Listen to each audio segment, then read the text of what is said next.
পায়ে হেঁটে পবিত্র হজ পালনের উদ্দেশ্যে সিলেট থেকে রওনা দিয়েছেন ফয়সল আহমদ সাগর নামের এক যুবক।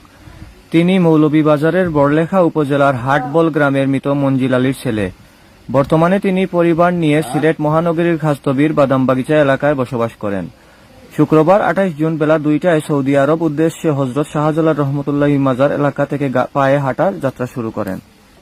এই যে এটা ব্যতিক্রমী মনোভাব নিশ্চয় যে হজের উদ্দেশ্যে আটিয়া রানা দিবা সিলেটও কিন্তু গিলা দৃষ্টান্ত আমরা খুবই কম দেখছি। আপনার মাঝে কিন্তু এটা আইসি আল্লাহ পাক রব্বুল আলামিন আপনার সহযোগিতা করতে সকলে। সর্বপ্রথম মহান আল্লাহ পাক রব্বুল আলামিনের দরবারে লাখ লাখ শুকরিয়া যে আমার সুস্থ রাখছেন। আমি 2020 সালে রোড অ্যাক্সিডেন্ট করার পরে যেহেতু দেখছি আমি সমস্ত শরীরে আল্লাহ আমার আবার নতুনভাবে দান করছে, তখন থেকে আমার মনে মনে আমার উদ্যোগ যে আমার আল্লাহ যদি পরিপূর্ণ সুস্থ রাখেন যে আমি পাওয়া আছি আল্লাহর গড় তো পড়তাম ইনশাআল্লাহ। আমি আপনার